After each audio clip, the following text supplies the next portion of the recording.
Philippine tourism, with its emphasis on accessing nature's beauty, I am sure will exceed expectations. And bigger is not always better, but there's something to be said for economies of scale. And yet the country invites investments in fast-rising industries with quick returns and inflicts irreparable damage for future generations. The role of agriculture cries for the urgent attention that its neglect and misdirection now demands. Food self-sufficiency has been the key promise of every administration. An agriculture damaged and diminished by unfair competition will have a harder time, or will have no prospects at all of recovering.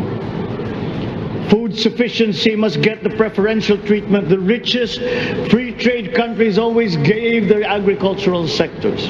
I am giving that policy the most serious thought if it doesn't change or make more allowances for emergencies with long-term effects. Exactly a year ago today, Bongbong Marcos officially went on duty as the 17th President of the Philippines. In his pretty much straightforward inaugural speech, he mentioned, among others, tourism and agriculture and how they need a much-needed boost. A year after, what strides have been made in these sectors? We discuss tonight on The Chiefs.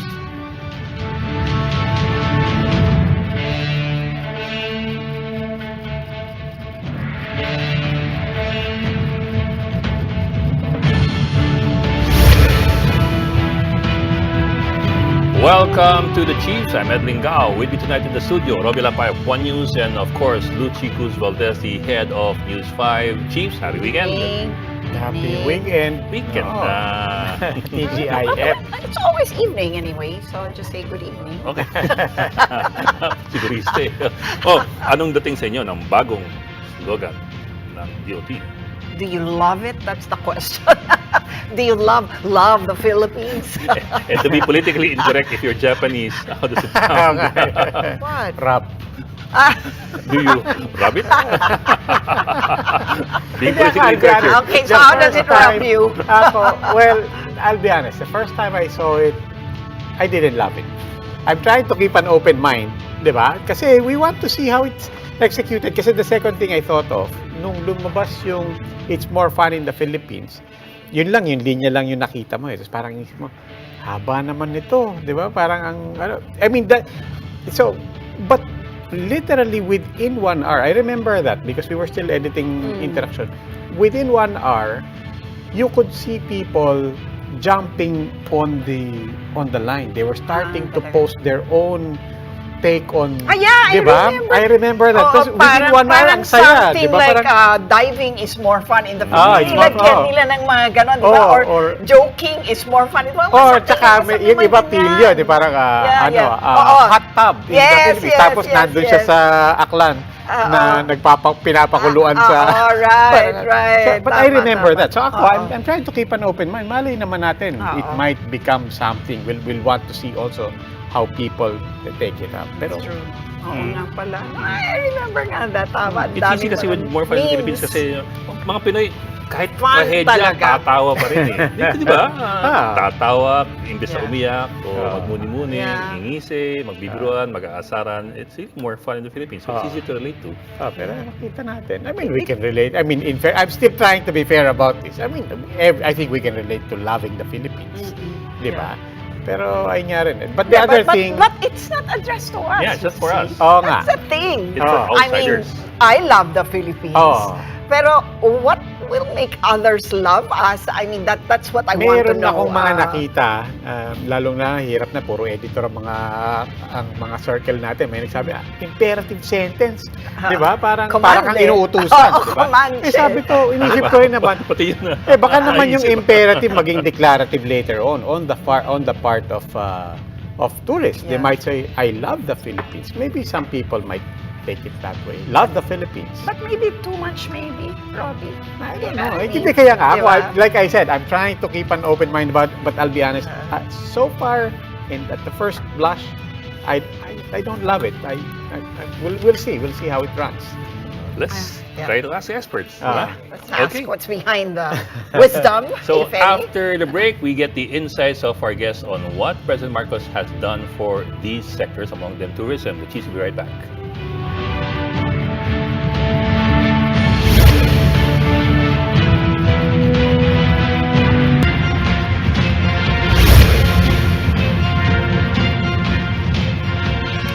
I believe it's still more fun in the Philippines, but that's not our slogan anymore. It's now Love the Philippines. And we'll have to ask our experts here, our guests, Tourism Congress of the Philippines, President Bob Zobobrado, and veteran advertising and marketing practitioner Matek Villanueva, who is also the Director for Marketing and Communications of the Ateneo de Manila University. Welcome to the Chiefs. Good evening. Thank Good you. evening. Okay, well, of course, I love the Philippines. May ganun ka agad But, eh. but I'm not sure if I love the slogan, Love the Philippines. What's your take on that new slogan? I'll start with ladies first. Mama Tech. Like any marketing communications person, I'm not about to judge it on face value. We'll have to, I had to understand where it came from, and I think that's also another thing that tama si Robbie, can't judge it on the initial take, kasi it's one thing to say, it's another to execute it. So the slogan is just the beginning. It's really an encapsulation of what's supposed to be what you call an advertising, the big idea. So I'm going to hold my judgment for it the same much way I held my judgment for It's Over Fun in the Philippines. Okay, but I have to ask you, how important is it that it works at first glance or first hearing? In fairness kasi, ang slogan kasi is an encapsulation of of the bigger message. So in the absence now of the full story, it's just like the title pa lang, di ba? So it can have many interpretations. So I'm not being, I'm just trying to be fair with kasi I've been an advertising person. Right. At mahirap talaga i-judge it on that. Okay. Pero let me just say na, unlike ages ago na ang advertising ay haka-haka advertising, meaning to say, ito, tingin ko, di ba? Advertising now, or at least communication now, is done with a lot of research. Yes, So, that's right. And we'll have to ask you what you think went into that research of that slogan. But first, I will have to get the reaction of Mr. Zobobrado. What's your take on this Love the Philippines? Do you love it? Well, personally, I was happy with a former slogan that we had. It's more fun in the Philippines. I was happy with that. I was happy with the benefits that it brought us. But I'm also open to change because I subscribe to the fact that the only thing permanent in life is change. So I'm open. I got excited when I found out that the DOT was planning to enhance our slogan. And when they called us to get our comments, and I saw what they had made, and it excited me. I like it because, as far as I'm concerned, it encapsulates everything that the Philippines offers. The colors, the beauty, and the language of love that the Filipinos have. Oy, I like that. it. Language of love. And I stand corrected. This is Mr. Bob Zozobrado. Sorry about that, sir. But yeah, I'll pass on the mic to We do understand others. po what you're saying, that it may be a bit too early to pass judgment on it. And sabi nga ni Ma'am Matek, it's just a title. But at the same time po, titles also mean a lot if only to grab people and pull them in. Catchy. Yeah, parang headline ba ng dyaryo.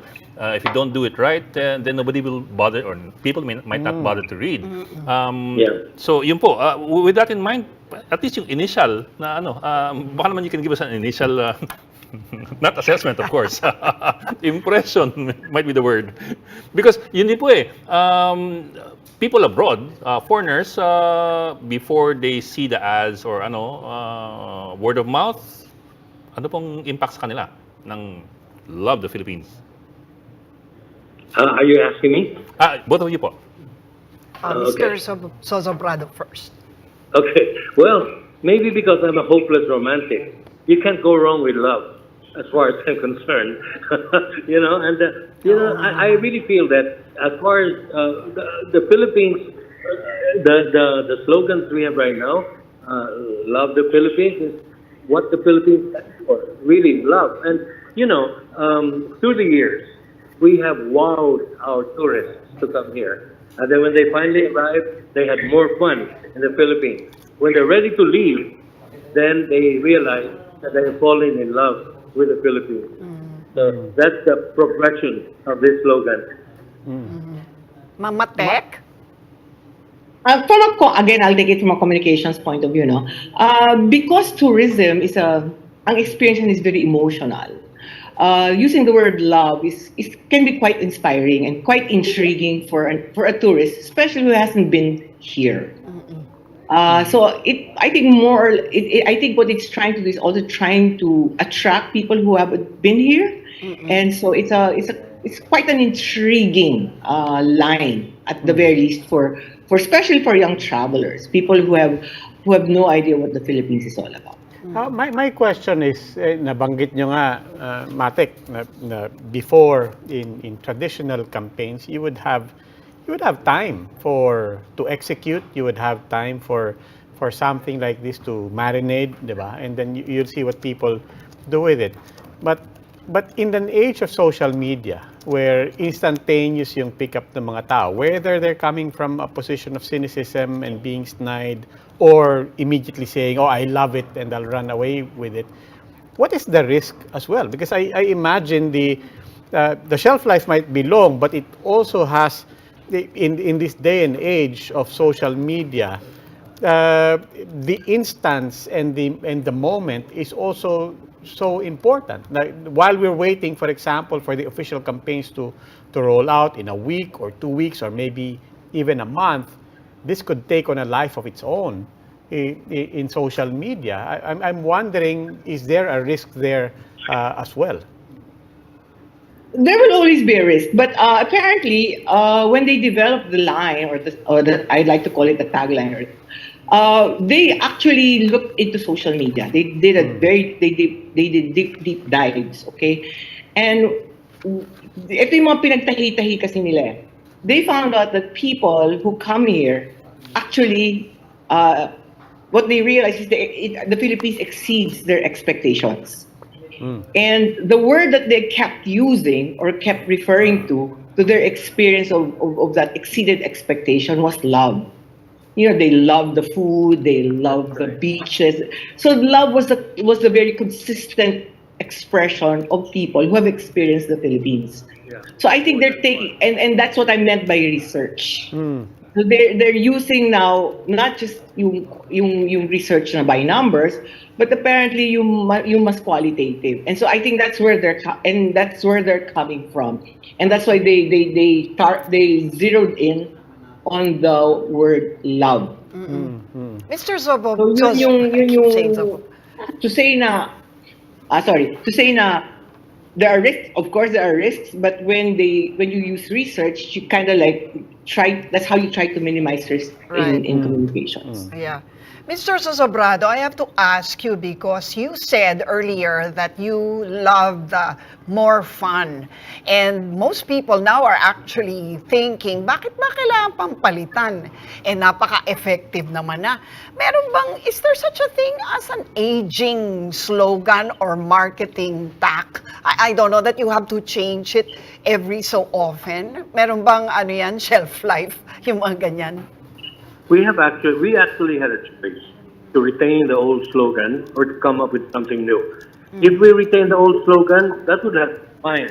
But then we'd stay the way we were, right? I mean, in this time and age when tourism continues to evolve and the type of tourists continue to evolve, it would be better if we can come up with something new that would adapt to the kind of tourists that we have now. Okay. And Yeah. and as I said, research showed that a lot of tourists associate Philippines with love. All right. So that's how it comes. Yeah, so if you're saying that the tourist population has evolved, exactly how has that evolved?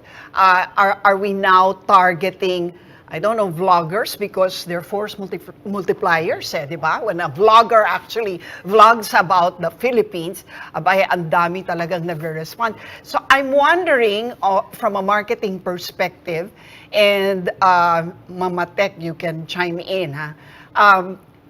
Is this, do you think that the target market is shifting or has shifted to a new kind of tourist?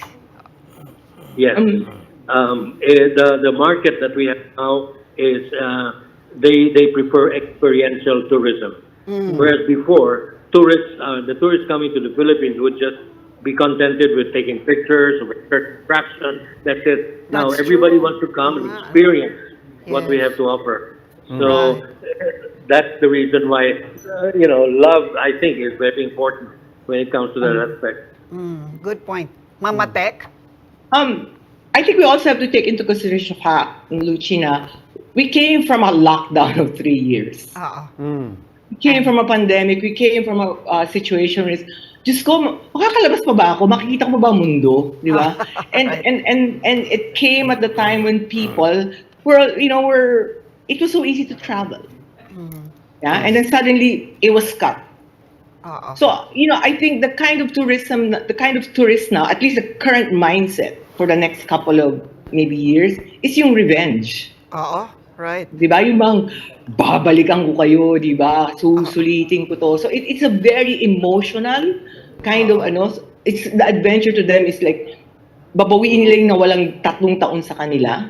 So, I think more than the age and more than it's a mindset that having come from the pandemic, from that major global lockdown. But that also assumes a competition, because that's what every other country is now doing, right? I mean, revenge travel is global, diba? So, so with a slogan like this, do you think that we're competing enough, or is it going to be a great hook? Again, it's going to boil down to execution. Yep. Diba? Exactly. It's going to boil down to how well we execute that slogan. Very quickly, Matek, ma'am, remind us, when you say execution, I mean, remind our viewers also, mag-antay kayo, sorry. kasi ito yung mga inaantay natin. When I say Mga print execution, what are the things? Okay. Okay, Print ads. yung mga videos, di ba? Remember if you remember, It's More Fun in the Philippines, they had several videos of what it means to have more fun. So for example, makakita ka nung somebody was proposing to get married, having more fun, di ba? Or a foreigner who was surfing, that's how it was fun, di ba? So it's all this what we try to call expressions, or yung hinimay mo, yung ibig sabihin, in very colorful, very convincing, very imaginative and creative manner. I remember kasi nung unang lumabas. I mean, I'm not comparing. I just remember that moment. Nung lumabas yung It's More Fun. Yeah. One thing was you saw people participating. Right. But then after a few weeks, lumabas yung official videos, no? Na ito yung mas slick na production na, and parang nag-level up pa. And then it sort of fed into each other. Pero kanina we were talking about what at least we could see in our own bubbles, in our own some people are open to it, some are being snide, and so on. But sabi nga ni Luchi kanina, pero tayo yun, this is for people coming from abroad. But the majority of our tourism is actually domestic. So I'm wondering, do you try to make a distinction, or do we need to make a distinction on how this is hitting foreign tourists, of whom, of course, we would love to have come here in the Philippines and love the Philippines, and on the other hand, the domestic tourism, which is in fact us. Is there a distinction there, or do you think this is a campaign that will encompass everybody anyway? I think the Department of Tourism intended this to be a campaign that will encompass all domestic and international tourism. Sorry, Mr. Susobrado, I think you're coming in choppy. Oh, sorry. Yeah, sorry. Could you say that again, please? Yeah. I think the Department of Tourism intended this to be a campaign that would encompass both domestic and international tourists. But every time something new is introduced, you will always hear snide remarks of people. But I feel that the most important comments should come from the people who are directly involved in the tourism industry. When the Department of Tourism presented this to us last week, and everybody in the hall liked it, and all the tourism stakeholders who were invited, and that's about almost 100 or so. We all liked it. So I think, and since we, the ones who are directly involved with tourism, are like this new branding, then I think we'll make a good thing out of this. And as you said before, a slogan is just a slogan. It can only be effective if it's pushed very well through marketing, through proper marketing. So we'll see in the next few months. Yeah. Mama Tech, you were going to say something. Well, about that. the slogan is like what we call an umbrella or a big idea campaign. Okay, and then you can actually you can customize it to the target market through messaging and media. Okay, so kung foreign to, you will develop. So for example, they will develop materials that are attractive. We know are Yes. attractive to the foreign Right. tourists, and then we put them on the medium or the vehicles wherein yun ang chine-check out ng mga foreigners, di ba? Right, So right. you actually can hit both, di ba? And it's really a question of, again, great implementation and what we call nga in marketing, integrating the different communication messages and channels para mas cohesive yung dating. Right. I'm just wondering, since you mentioned that these days, when you do an advertising campaign, it's all based on research. What kind of research do you think went into this slogan structuring as it is?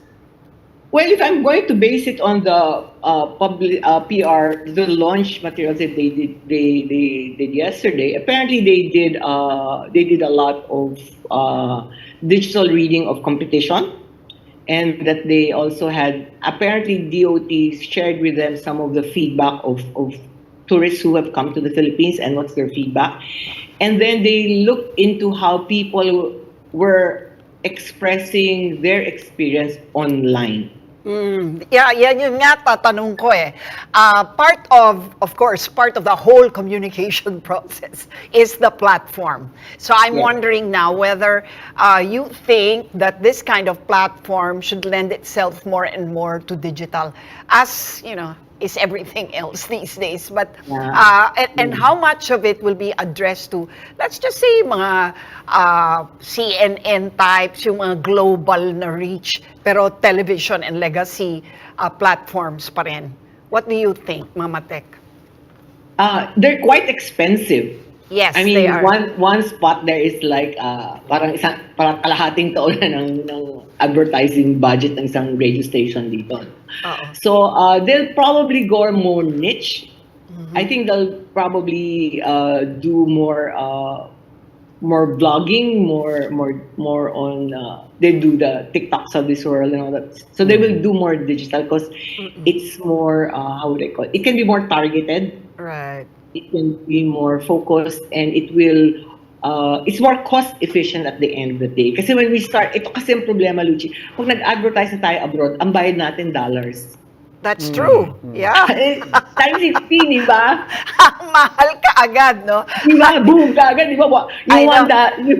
60 Yes. pesos kaagad eh, di ba? Yes. So yun. So I can only imagine the rate cards, no? Sa TV. Exactly, di ba? That's I mean, you're true. in media, so you can imagine. Right. So ganun. Oo. I think they'll be more prudent. I mean, I think that's the way to go. Right. Mr. Bob, I mean, we love the Philippines because we're Filipinos, but even as travelers, we hate the airports. And those are the Can we not go gateway, there? right? Yeah. I mean, they make up the gateway to our country as far as foreign tourists are concerned, but even domestic tourists hate the airport. How can you convince them to love the Philippines? Well, that is being addressed right now by our government airport. Unfortunately, we went to that situation, but it really became very nasty as far as its effect on people are concerned. But you have to remember, every country has a shortcoming. It's not only the Philippines that has bad airports. I mean, if you talk about the United States, what about the Asian hate crimes in the United States? You know, that will scare people away. So although every country has something negative, but the most important thing here is tourism is a very positive industry, very positive activity. And as long as you do it in a positive way, you'll succeed. I'm always very optimistic that once you do things positively, with a positive frame of mind, you'll succeed. Pero Sir Bob, the airport is of course the first contact for I know. And the any last. foreigners. And the last, that's true. Diba? That's the First and first the last. impression, the last impression that they will bring with them when they go back home and tell people about the Philippines. So I know that. So Yeah. I understand what you mean. Na it's not, we're not the only country with problems, but Yeah. we leave a lasting impression. Yeah, I laugh with you too because I experienced the same thing. But then again, as long as the government will do something about it, and I know they are doing something about that. So it'll take probably a few more months, and then we'll be okay. Mr. Zabrata, I actually wanted to follow up on that kasi you're the president of the Tourism Congress of the Philippines. Yes. You meet with many stakeholders, diba? Not just marketing people, Yes. people who actually run the tours. Yes. And so on. You mentioned nagkaroon ng sneak peek for you a few Mhm. days ago, pinakita nyo. I imagine, of course, this also came up, di ba? Parang regardless of the campaign, there are certain dissonant things that we have to address. Yes. I'm just wondering Yes. what other things came up in that presentation outside of the marketing campaign. Only the people at the security people at the airport. That was what came up. But then we spent more time giving them feedback on what we would have wanted for the campaign. And for one, when they asked me, because they passed around a feedback form for us to fill out what we would want to improve on. And I told them that, this campaign would be good, be perfect if it's paired by very effective and melodious jingles, which I'm sure a Filipino can compose for us. We have so many talented musical artists that can do it for us. For sure, So I think they're working there. Yeah, Ms. Matek, I mean, and Sir Bob, we've been talking also about research, data. We want to do things scientifically. Ito nga, sinabi natin, something very emotional that we all said. And very Filipino. Parang, nakakahiya naman. Yeah. Yung bisita natin dadating, tas ganito yung unang makikita. Nakakahiya naman. Ganda-ganda ng bakasyon, tas paalis na lang. Na-hassle pa. Yeah. But that's emotional, and I think it's objective as well. But what Yes. does the data actually show? I mean, we may be, I don't want to give government or our airport authorities a way out here, an easy out.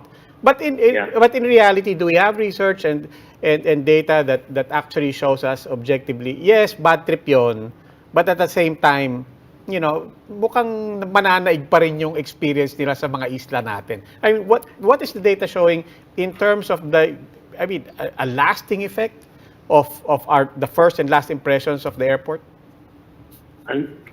Unfortunately, I don't have that. I don't have access to that. I wouldn't know. Maybe the other lady from the marketing. Yeah. No, Ma'am I Pekto, don't. ako just... I also wouldn't have the data. Right, but here's, I'll have to ask you, ma'am. I mean, how do you get around that kind of negative impression when you're branding something or you're selling a brand, no? What key messages, I guess, di ba ganyan yan, parang you come up with key messages.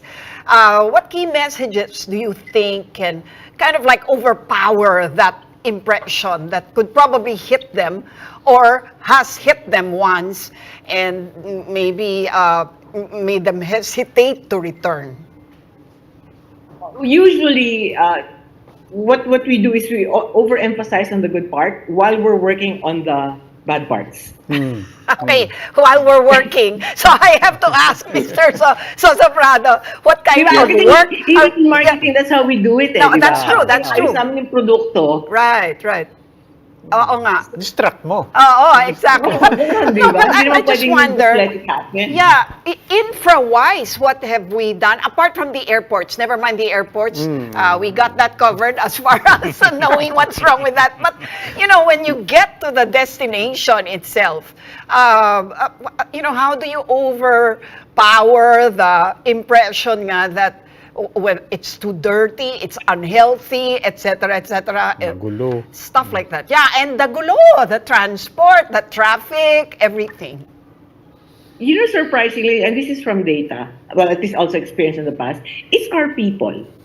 Somehow our people, because culturally we're hospitable. I mean, I'd like to Yes. believe majority of our people are. Yes, Okay? yes. Are Yeah. hospitable. We're very warm. You know, we understand English. We're able to. That kind of helps and makes up for it. And that kind of, you know, tourists are a little more, especially foreigners are taken to that, Oo. diba? Oo. And I think a lot of times, at least for the very good destinations, kudos to a lot of the local government officials who actually encourage their citizenry to be good to tourists. And if you notice, yung mga tourist spots natin na magagaling yung paborito ng mga foreigners, it's because they'll keep telling you kasi ang bait ng mga tao, kasi tinulungan sila, binigyan sila ng direksyon, di ba? Right. So Yeah. it's there. I still believe other than our natural, what the places we have, the thing that's really doing well for us is our people. I really believe that. Okay. Yeah, those frayed nerves are assuaged when when those people, when the tourists come in contact with the Philippines, and then the Filipinos start to show the language of love. Yeah. Yun na lang. That's what will tide us over. But finally, just one last question. That's Just That's over. no. I mean, you know, I think you don't make it sound so miserable. We're not that miserable. This is- sorry. Tide us over the airport thing. Okay, Yeah, there you go. just that. Context. Yeah. Kasi for example, even in sa airport, di ba? Asama nawala ng kuryente, pero at least yung mga taong yung humaharap sa kanila, sana humingi tayo, pasensya. Yung mga, we'd like to help you. May ganun, alam mo, Right. make up for it ng konti. Actually, Talagang it's yeah. more fun in the Philippines. I wanted to say, in fairness, I mean, that irony would apply to any slogan. Diba? Even with whether it's more fun in the Philippines or love, people are saying, oh, it's gonna be so easy to make fun of this. That's true. Pero even naman sa more fun, diba? Basta magka-aberya. Yeah, that's true. Okay. Ngingiti pa rin, tatawa pa rin. Yeah. Well, the consolation is we're still the same loving Consolation and fun naman. people. Of course, And yeah. nothing will ever change that. So yeah, Right. go for it. Right. Yeah, I agree. Thank you. And again, what's the bottom line? Love. Love. Love. Okay. Love is the bottom line. Yes, Magaling love Pilipino will dyan, keep love. us together. The song says. All right. Thank you for joining us. Matek Villanueva of the Ateneo de Manila University and Bob Zozobrado of the Tourism Congress of the Philippines. And when we return, let's see how President Marcos fared in the agriculture sector, which he also heads. The Chiefs will be right back.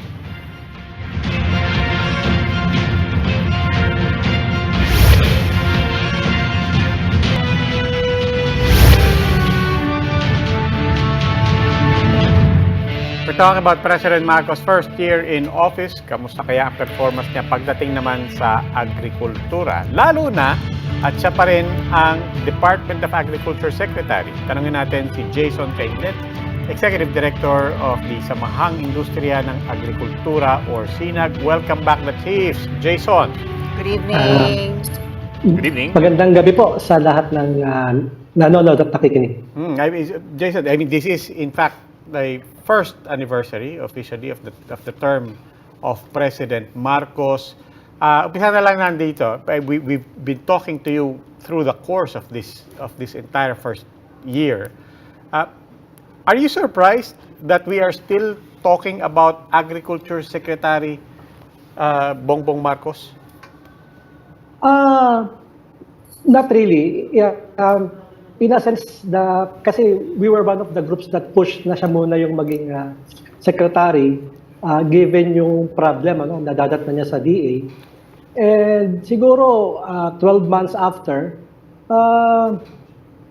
ang sagot nga namin, if people are asking, sabi namin, it could have been worse pag iba yung nakopo. Ibig sabihin, siya na nga yung presidente, napapaikot pa yung DA and other, yung mga issues surrounding agriculture. It could have been worse. I think it's a fair assessment as far as the industry is concerned. Pero Jason, Jason. Jason, it could also have been better. I mean, if that's the if that's the way Logic, we're yeah. going to look at it, it could have been worse. Pero conversely, maybe somebody else could have had more time dealing with the problems since he's also busy with other things. Yeah, well, pwede rin, it could have been better. Kaso nga, siya pa rin yung secretary right now. And kasi when we ask around, sa agriculture kasi, yung ating mga local producers, sa kanila kasi ang lens nila, successful yung gobyerno if number one, napapababa nila yung cost of producing a particular commodity. Pangalawa, Yes. kung maganda yung farm gate price, ibig sabihin yung kanilang ani ay naging maganda ang presyo. Siguro away from the cameras and all the news accounts, maganda yung itinakbo ng agriculture, particular sa rice, corn, and would you believe, onions. Kasi yung ani ng onions ngayon, ito kasi yung first ani under sa presidency ni PBBM, talagang maganda yung farm gate ng onion growers. Yung palay, from our monitoring, tumaas siya ng 5 pesos from the previous administration per kilo. No? Yung corn, ganun din, by about 3 pesos. So, sa ganung point of view ng mga producers, maganda yung ani, maganda presyo, masaya sila sa nangyayari for the past 1 year. Pero- Yun yung sa rice corn. producers. Yes, Sa of course. producers, Sa yan. consumer, Yun nga ang problema ng even na DA. Confused sila kasi pag mataas ang presyo ng baboy, ng bigas, manok, ang tinatanong DA. Ang sinasabi namin sa DA, ang trabaho nyo is farm gate. After farm gate, trabaho na ng DTI yan, trabaho na ng Philippine Competition Commission, trabaho na yan ng mga other regulatory agencies kasi malaki yung, as what we've been discussing before, malaki yung disconnect between farm gate and retail. At nandun lagi yung pagsasamantala, be it the case ng onions, be it the case ng baboy, ng palay, ng manok. Yung farm gate, eto lang and yet yung retail, sobra-sobra yung laki. And kahit kami, we are telling DA, hindi nyo trabaho yan. And you should tell the President or you should tell Congress, hindi trabaho ng DA yan. In fact, dapat you assure yung farmers ng good price at mababa yung cost of producing ng kanyang commodity. But then we go back to that irony nga, di ba? Parang gaya nga ng sabi mo, you should tell the President. The President is the Agriculture Secretary. We're back to that entire, the entire question just that basic thing, that should it be the President who has still been full-time managing this? When then pagdating sa tanong teka muna, may disconnect yung farm gate sa Yun nga eh. retail prices. Ironically and unfortunately, hindi pwedeng maghugas kamay yung Agriculture Secretary dahil yung presidente rin yung sasagot nung tanong, bakit may disconnect? And not only that, Jason, I mean, we're forgetting also that yun na nga, presidente siya. And from the get-go, lagi niya sinasabi, ang kailangang ayusin yung supply chain. Yes. So, hindi mo pwedeng sabihin na, DA, dyan lang yan sa production, di ba? Kailangan, di ba, solusyonan nga yung buong supply chain. So, anong nangyari dun sa, from the post-harvest facilities, papunta dun sa milling, or kung ano man yung mga plantang involved dyan, as far as the market, yung retail. So, what about that? So, if that's not the DA, he's still the president. So, sino ang dapat niyang di ba, tinulak na kumilos para maayos yung ibang parts ng supply chain? Well, of course, eventually, sa presidente pa rin yan. Kaya lang, yung 1 year kasi, ang tingin namin, yung marching order was right. Ang policy direction was right as well. Sabi niya, go for local, go for food sufficiency, food production muna, import only when needed. Ang problema talaga natin dun sa implementation. Kaya kami, sabi namin, siya pa yung presidente, so what more kung hindi siya? I mean, pwedeng yan, sabi ni Ed, pwedeng it could have been better. Ano?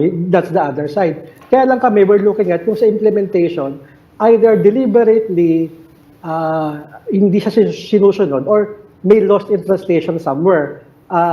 Yung tanong kasi sa value chain, kami sa Agri, talagang ang titingnan lang namin hanggang farm gate, post-farm gate, dapat other agencies involved like DTI, NBI man yan, or DILG yan, and then, yun nga, eventually, dapat siguro itong next year, itong coming months, yun dapat ang direction ng ating presidente at ng gobyerno to. Naayos natin itong farm gate, naayos natin itong production side. Dapat yung next na ayusin natin, yung post-production hanggang retail. Okay. Kasi nandun talaga ang barasa ngayon. Bago natin iwan to, I just want to reframe again yung question of nagugulat ba tayo that President Marcos is still holding on to this portfolio. Sabi nyo nga, nung umpisa, actually, yun naman ang recommendation nyo, na the problem is so bad. Mabuti pa nga siguro, Mr. President, na kayo muna directly. Now, it's been 1 year. And the President himself has actually hinted na actually naghahanap ako eh. Actually, in-acknowledge niya rin eh, na actually, maybe we need somebody who's gonna do this full-time. And the most recent statement was actually hindi naman sa gusto niya, but basically, actually, walang gustong kumuha sa akin eh. Walang tumatanggap nung trabaho, di ba? So, ang layo nung inabot. So, ito na lang yung tanong ko, now that we're marking the first year, yun pa rin ba ang recommendation ng SINAG and other advocates for the farming and agriculture sector? Are you still recommending that President Marcos stay on as Agriculture Secretary?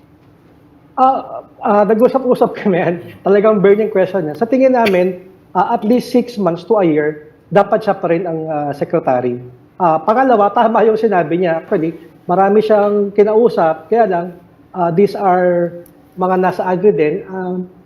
May mga tumanggi talaga. Dahil, yun nga, yung enormity ng task, tsaka, yun mahirap kang mag-assume ng secretaryship kung na ganun kagulo yung dadatnan mong department. Kami ganun namin siya iniintindi, ganun namin siya inuunawa. Masyado talagang malaki yung, kasi 20 years siya, no? Tapos yung past 6 years, grabe yung pagsalaula talaga sa agriculture. Talagang drastic yung dapat mangyari. And as president, we are hoping still na mas mapapabilis niya. No? I mean, I think, siguro that's the right word. Mas mapabilis pa sana yung mga pagbabago nais nating mangyari sa agriculture sector. Jason, let me zoom in dun sa issue ng farm gate price. I understand what you mean na of course sa inyo malaking bagay yung farm gate price na tumaas. But my question is this is it the right amount of increase vis-a-vis yung cost of production? In other words, tumaas nga yung farm gate pero bumaba ba yung cost of production ng farmers at dumami ba yung kanilang produkto, yung kanilang harvest? Tumaas yung farm gate, definitely tumaas ang cost of production because of yung global situation. Pero yung ating crop growers, yung ating rice and corn farmers, actually did receive subsidies. May fuel subsidy sila, may fertilizer subsidy, 5,000, 10,000 per hectare. So, malaking bagay yun na may support ka sa cost of production mo. And yung pagtaas ng farm gate ng palay, maraming kombinasyon niya. Number one, yung private sector kasi, if you remember last year, nagmowa ang sinag sa NFA, nangako tayo na bibili natin yung palay at 21 pesos per kilo. Base price, ibig sabihin 21 yung pinakamababa. And after that, yung mga local millers followed suit na bibili rin sila ng palay natin. Kasi sinasabi natin, as long as yung imports kasi don't compete with local, Farmers would be encouraged to farm. Yung mga millers natin, magigiling sila kasi mabebenta yung palay nila, magiging bigas eh. Unlike yung scenario natin, previous years, talagang bagsak ang millers, walang gusto mag-invest kasi ba't ka nga naman gigiling ng palay eh, yung imported rice at 36, 38 pesos nandyan. You cannot compete. Mabebenta mo lang siya at 40, 41. So ba't ka pa magigiling kung palugi ka? So, let's say bright side nung past 1 year, yung private sector in the farming community, nagkaroon ng renewed hope. Let's say that. And then they were encouraged to farm. Yung mga magpapalay, magmamais, even yung ating mga backyard racers, talagang they're hoping very positive itong bagong gobyerno. So, nag-alaga uli sila ng mga manok, ng mga baboy, at nagtanim ng mga iba't ibang crops. Okay. What about your prospects for, El Nino? Lalo na ngayon na if I'm not mistaken, ipagpapatuloy daw nila yung pag-rechannel ng water from Angat away from irrigation and to residential requirements. No? So, in other words, again, that will certainly affect productivity. And that's where a tight management policy, especially in regard to, if you say farm gate prices have improved, no? As far as productivity is concerned. How are you looking at the next few months, actually up to the end of the year, for while El Nino is upon us? Nung sinabi yung El Nino na darating, actually, yung mga farmers, nagtanim ng mas maaga. Supposedly, ngayon pa lang sila magtatanim, June, July. Pero marami sa atin na nagtanim around May pa lang. So, by August, yun ang sabing peak ng El Nino, they would be harvesting na bandang August, September. Number 2, hindi pa kasi malinaw sa atin kung saan talaga tatama yung El Nino. And then sabi ng Pag-asa, bago yung August na yun, bago yung September, August, we would experience mga bagyo and pag-ulan. So, we're hoping na yung mga local government units right now, they can initiate mga small water impounding initiatives para at least may pagkukunang tubig yung mga farmers natin. Pero, yung lugar talaga na since May ay talagang tagtuyot na, we recommended na wag na sila magtanim kasi malulugi lang sila. Kanina nabanggit mo, ay pinag-uusapan nga natin, di ba? Parang El Nino yung sa El Nino. Ano Yes. pa yung, how else can we brace our people? Regardless of kung saan tatama to, because we've been talking to Pag-asa and DOST, they're also saying, actually, iba-iba ang tama ng El Nino sa iba-ibang region, sa east, sa west, and so on. What else do you see government, both at the national and the local levels, and for that matter, our water regulatory bodies, to be doing? Well, unfortunately, it might be too late kung ngayon ka maggagawa ng mga projects or ng mga small water impounding system.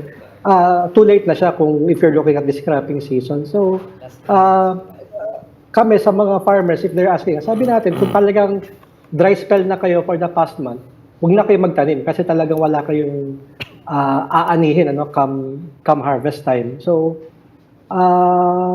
yun unfortunately, yung infrastructure na, yun nga, nung ulan tayo ng ulan, and yet, hindi tayo nakakaipon ng tubig for future use, for irrigation. Yun, wala. So, in the coming months, yun dapat ang isa sa mga pagtuunan din ng DA Secretary, which happens to be the President. Kami naman ako. 24 July, SONA na naman. Now, what do you want to hear from the Agriculture Secretary and the President? Siguro mas detailed and mas mabilis. Yung marching order and directive is there. Kaya nga, encourage yung mga local producers na magtanim kasi nga may commitment na local producers naman ang harapin, local production ang pagtuunan. Kaya lang, kailangan pa i-fine-tune yan in details para maging mas permanent yung ganong sitwasyon instead na aantayin pa ng policy direction ng presidente before kikilos yung mga regulatory agencies. So, yun, kailangan mas ma-verbalize, kailangan mas i-detail pa. Kanina, pinag-usapan natin yung value chain. Critical yun. So, dapat talagang mapag-usapan yung from farm gate to retail. Who should manage that? Who should regulate that? Kasi, yung mga hearings natin sa Sibuyas, talaga mabibigla ka eh. After farm gate, walang umaaming ahensya kung kaninong tungkulin yan eh. Oh, Yung SRP, nalaman natin na wala pala siyang use, ano? It's a toothless law. Agency. Tapos yung PCC, kailangan pa niyang i-define ang profiteering, ang hoarding, ang cartel before sila makakilos, ano? Ang DTI ganun din. Kailangan mo nang malaman, kumbaga, kailangan mas mapadali, mas mapabilis yung pagkasayas natin ng buong value chain from farm gate to retail para lahat makinabang from producers to consumers. Hey, Jason, isang detalye lang doon. I just want to pick up. Wala tayong definition ng profiteering? PCC lang nagde-define kaya kung ano yung But ang profiteering. DTI, I know, even for cartel, example, wala. ang DTI, when it comes to retail prices, I know, parang they have a definition for price gouging and profiteering. A certain percent above SRP, yes. triggers alarms with the DTI. Ibig sabihin mo, at the scale of our wholesale production, walang ganyan? Kasi ang DTI nag-defer sa PCC eh. Kailangan niya i-define kung ano yung profiteering, ano yung cartel, ano yung hoarding. Kasi yun ang batas mo para maparusahan itong mga nagsamantala sa Sibuyas, for example. Kaya nga, no, it's been 7 months, wala pang nakakasuhan sa sinasabi nilang cartel eh. Because hanggang ngayon, hindi pa define ano yung profiteering, ano yung cartel, ano yung hoarding. Sa side ng PCC. Sa PCC kasi manggagaling definition bago ang NBI or ang DOJ makapag-file ng appropriate charges against this cartel sa onion and garlic. Do you see that being resolved in the next year of the Marcos presidency?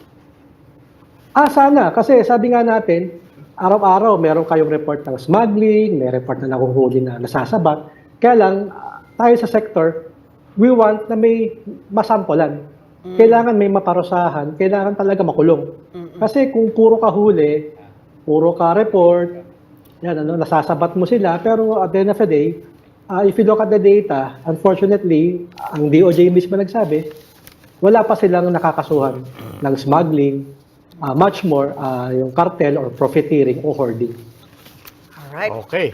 Jason Kainglet, Executive Director ng Samahang Industriya ng Agrikultura or SINAG. Maraming salamat, Jason. Thank you, Thank you. Jason. Salamat din po. Magandang gabi. And that's it for the Chiefs. Ako po si Robbie Alampay. And we hope what was discussed here will keep the conversation going. I'm Lucy Cruz Valdez. I'm Ed Lingao. We are One News, all sides, all the time.